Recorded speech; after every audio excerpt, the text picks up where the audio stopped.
Welcome to a special Talking Feds one-on-one. Our guest today genuinely needs no introduction to Talking Feds followers. He's been with us generously from the beginning, in person more than once, and virtually, and to talk books and breaking news.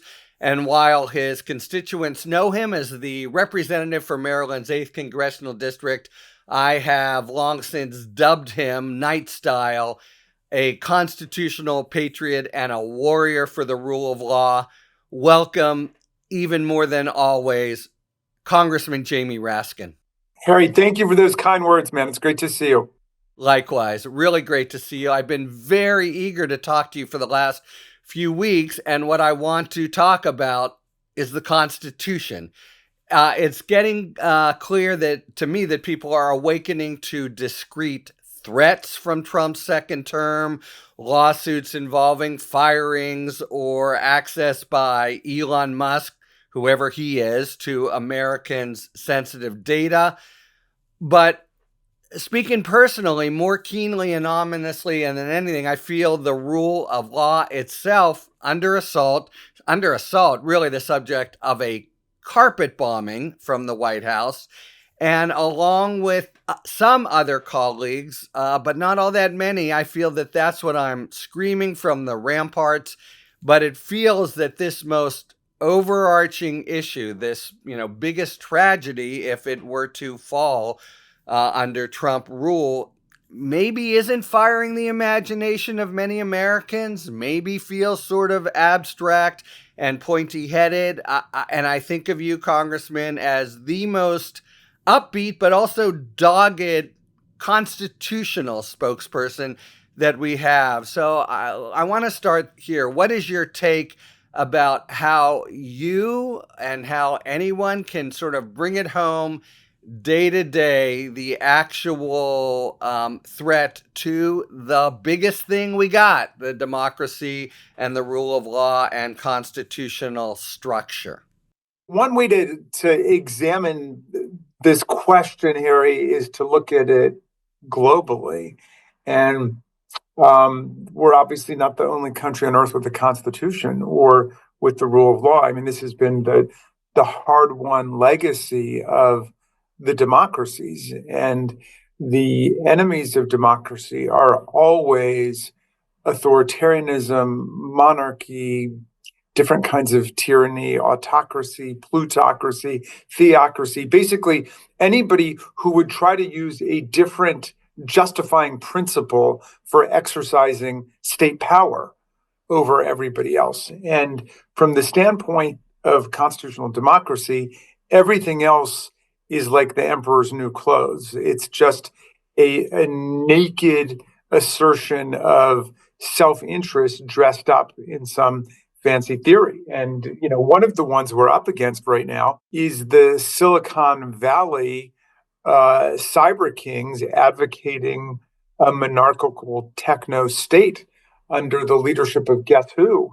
Elon Musk can't run for president of the United States because he wasn't born in the United States. He was born in South Africa, in apartheid South Africa, and nonetheless sees a pathway to power, perhaps world power, by gaining control over America's communications technology, like X, Twitter, gaining control over America's governmental financial payment systems, gaining control over large parts of military technology with the satellites that he has and his billions of dollars worth of government contracts. And so we have to understand that the whole thing is up for grabs right now from the standpoint of these people. If you look at that interview in the New York Times with Curtis Yarvin, who's the intellectual hero of Peter Thiel and Elon Musk, he says Americans have got to overcome their fear of dictatorship.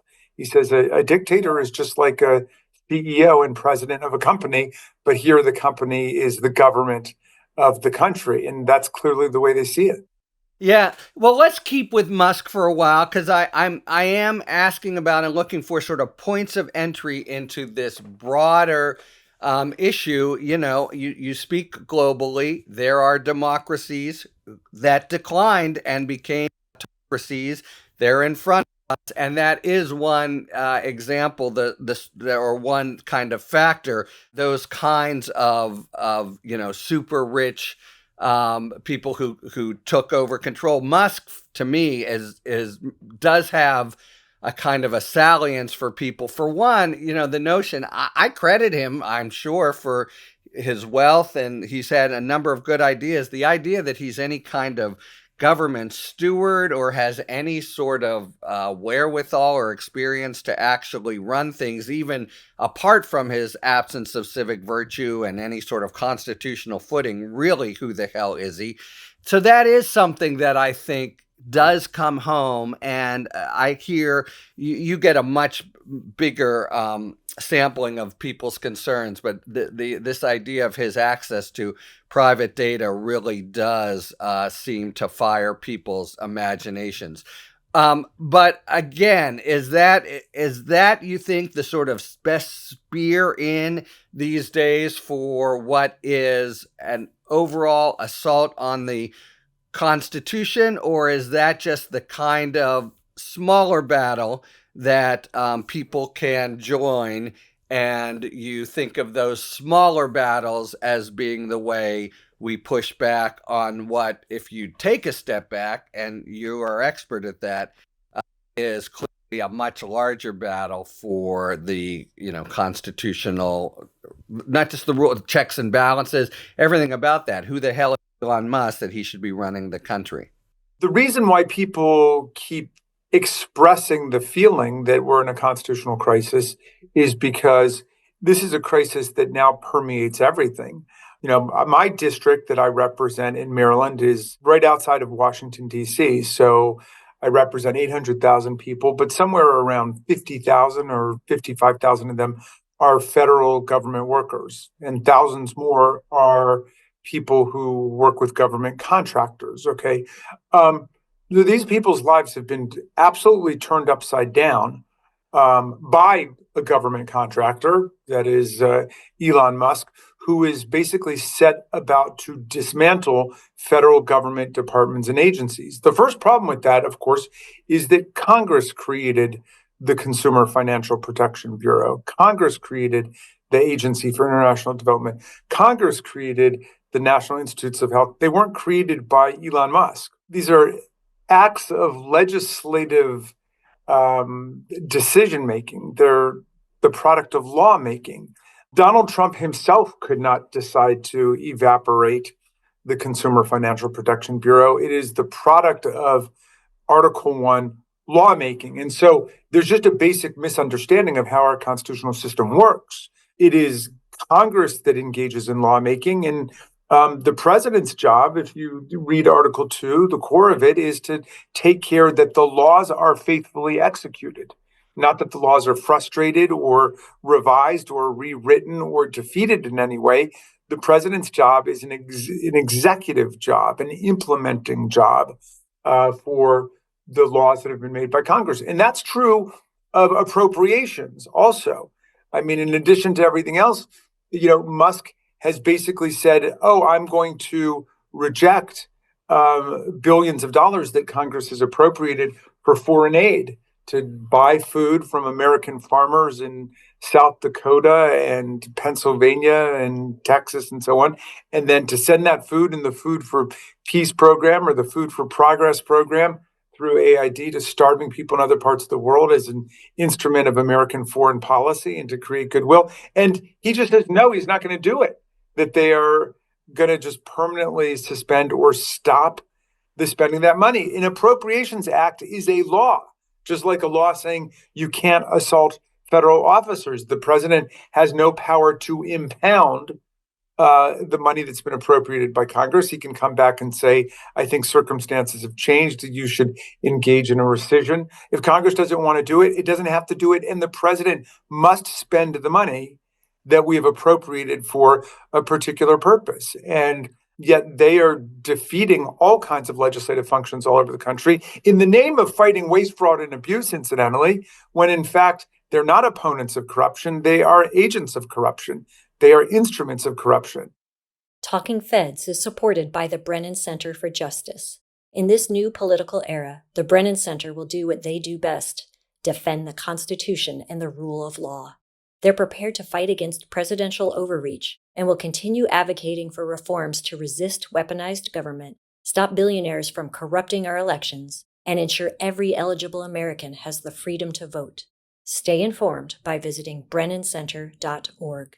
It's a lie and a failure on its own terms as well as constitutionally. I just saw a study yesterday that shows DOGE's vaunted reductions are all across perceived liberal agencies and not across conservative. But look, of course you are right, and the entire country and Congress seems to have not been present in third grade when we learned it's even more than crimes. Congress has the power of the purse, and it's a brazen constitutional hijacking to just say, well, we're not going to do that now. And perhaps that kind of thing comes home. Appropriations as well as you say, Congressman, agencies. We know that Trump is taking a very aggressive stance toward it, and really in the firings and in impoundments and in the shuttering of agencies, basically saying, not pushing the envelope, but just tearing it to shreds and saying, try to stop me. Now, a very big part of this problem, there's an irony, but look, if they wanted to do it, as you say, by law, controlled the House, the Senate, the White House, they could pass laws, but there's been this corrupt bargain on the part of especially the Senate, to be indolent, let him not take the political heat as much, and yet nevertheless do nothing. And that I think is clear, and maybe we return to the sort of villainous supporting role of the Senate. But I want to zero in on the Dems now, because it's a very tricky thing trying to exercise some kind of power or influence when you're in the minority. It strikes me that you've really started to do it. You've had certain almost guerrilla actions. You showed up at agencies saying you can't do this, and you get press coverage, and you at least sound the alarm. What sorts of things in the structure where there's the formal power of the Democratic Party is so constrained? What kinds of either creative, theatrical gestures seem to you to be breaking through to having some measure of pushback that at least bring awareness to the American people? I look at it in short-term, medium-term, and long-term perspectives. I mean, short-term, we've got to be all over the courts as we've been. I think we have around 80 cases now that have been filed, and more than a dozen preliminary injunctions and TROs, temporary restraining orders, that have been adopted by courts across the land. And that is throwing a monkey wrench in the most fascistic and authoritarian offensives that are taking place. Whether that lasts all the way up to the Supreme Court, that's anybody's guess. Who knows what the court will do? But so far, very conservative judges have weighed in against administration. So that part is working. And in the House, we're deeply involved in that process, and we'll be filing, I hope, a lot of amicus briefs in the days ahead. But I believe that the popular protest and the organizing is absolutely essential. We're not really going to sue our way out of a political crisis. We are going to need massive street action and majorities and movement all over the country. And that process is happening. I said when I went to my very first rally, the one at the AID, I said that a rally a day keeps the fascists away. And we're going to need to be rallying and demonstrating and protesting every single day at all the federal agencies and departments in every state capital all over the country. Which you've been doing since you're 3 years old. I was heartened to read the other day. Yeah. Yes, no, you've got the chops here. let me zero in on what you've called the short. Well, I'm sorry. Did I interrupt the you? medium term is we got to win in the 2026 elections, and long term, people have to understand. You've got to take care of yourself in this process because this is a long term fight, and we are in the real fork in the road, which is not whether or not to take Elon Musk's stupid Godfather offer. The real fork in the road is between democracy and autocracy and dictatorship. So true. And I really do feel this every day, and not in an abstract, distant way. We'll get to the DOJ in a moment. You just mentioned, though, the short term and sand in the gears of you're actually serving on a constituted rapid response and litigation working group.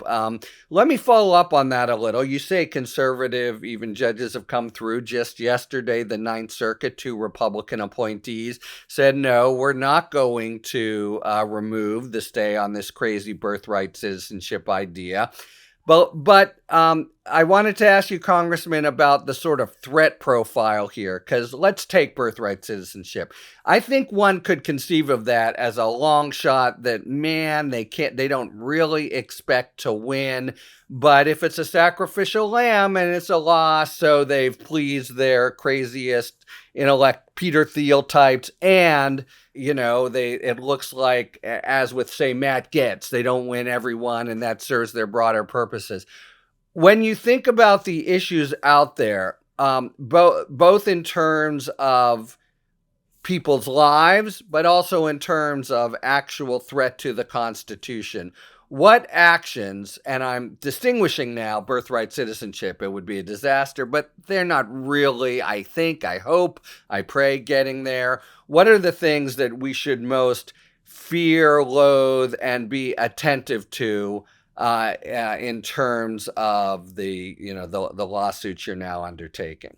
Well, first, let me say a word about birthright citizenship, because there are lots of things that we thought were completely outlandish and ridiculous. Like Donald Trump's candidacy in 2015. Yeah. But even legally in the courts, presidential immunity, the idea that the president can commit felony crimes in office, and as long as they're under the general auspices of his core functions, then it's okay. I mean, who would have really thought that? And I remember being equally astonished about what happened in Bush versus Gore, long before, Trump was even dreaming of running for president, perhaps. But in any event, so I'm glad that people are taking that seriously, and I'm glad that the courts all over the land are shutting it down. It's a direct overruling of the first sentence of the 14th Amendment, which says that, everybody born or naturalized here and subject to the jurisdiction of the laws is a citizen of the United States and in the state they're in. But look, I mean, every day I'm anxious about this case or that case. I mean, I am really concerned that the Supreme Court could overrule Humphrey's executor and then say that the members of independent agencies and boards are not independent themselves, and they're not independent at all, because the president, with his unitary executive powers, can just control everybody and fire you whenever he wants to fire you. And it's not just that he can sack the Democrats, which is what he's been doing with the EEOC and the FEC and you name it. He's been sacking all the Democrats. The Merit Systems Protection Board itself, he got rid of the Democrats, but he can essentially tell them how to rule. So, even if you had all Republicans on the Securities and Exchange Commission or the Federal Election Commission, that's not enough for them. The president can command them what to do, because even members of independent commissions and boards, or what we thought were independent, are in fact they serve at the pleasure of the president, like an intern in the White House. So what will that mean in terms of agency enforcement and board enforcement of rules and actions and decisions? I mean, that's an absolute nightmare. Yeah, no, I agree with you. And that is a nightmare that I think is probably coming, because you have a lot of sympathy on the Supreme Court, and people who listen to the podcast know, we're talking about really what would be a revolution or a really period of reaction in the whole administrative state. And you are totally right, because the power that he seeks is the power to impose any policy. He could say to the Fed, I want interest rates at 35%. And they say, no, fine, fire you. Just as they're doing as they did in DOJ, I'm going to find some, as the AUSA who resigned put it, coward or lackey to come forward and do my bidding. That's what's really on the line. And I do think the court is very likely to give him a half a loaf here anyway. I want to talk more about that, but in the time remaining, I brought up my dear DOJ and the huge straits it's in. You called the move to drop charges against Eric Adams a deeply corrupt bargain. I really see it that way. Astonishing and inconceivable even a few years ago that they would basically put them to a test of a demand of violating their oaths, violating the truth, taking on a role as president's lawyers. We can lament about it together, but I just want to ask you again, Congressman, I see you as the most upbeat but also realistic proponent of the Constitution out there. What do you see as the long-term implications of this kind of capitulation that happened, which has spread through the department and its culture? What's it going to take in a world in which the DOJ returns to the institution of prosecution without fear or favor that it was just before, but now it's been so damaged? What's the long-term healthy prognosis, optimistic account? Because if they left tomorrow, the place has been so worked over and it's been shaken to its marrow by this counterman to what they do. And then they're going to bring in new people who are lackeys of Trump. It's almost like, the Israelites in Egypt. It's going to take a while. What's your sort of, and let's leave with this. I always love leaving with an optimistic sense from you because you bring it so often. I always feel better. Give me your sense of the good case scenario that the DOJ is once again the DOJ at some time in the future, but really what we have to work through to get there.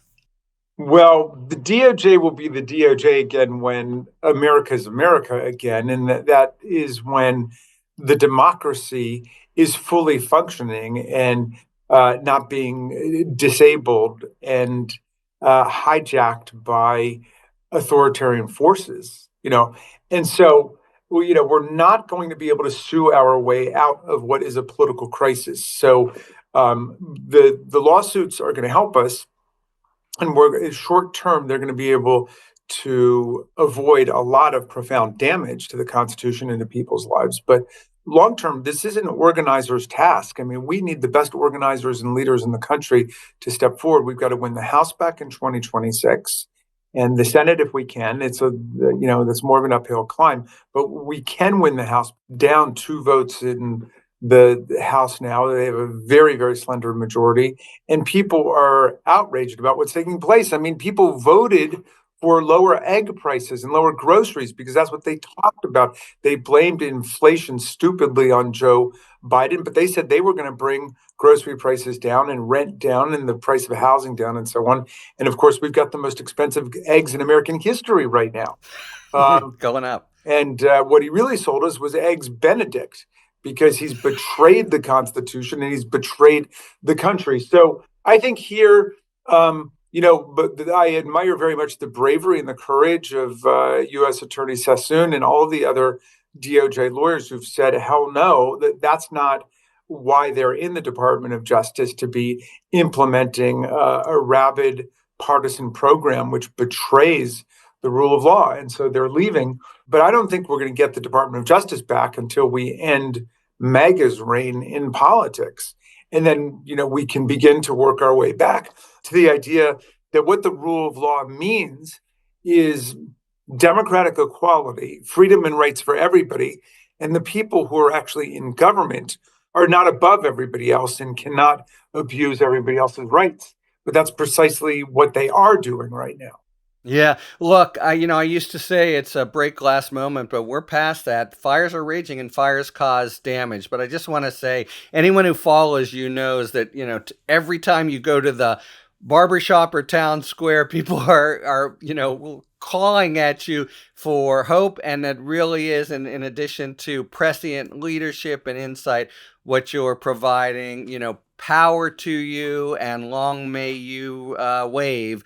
Constitutional patriot and warrior for the rule of law, Jamie Raskin. Hope to be in touch with you, working with you as these difficult days continue. Well, absolutely. And thank you for your hard work. And we're going to make it through this thing together. So I appreciate all the amazing activism and leadership that we're seeing around the country. Thanks for tuning in. If you enjoyed this video and other Talking Feds content, please take a second to like and subscribe. Talk to you later.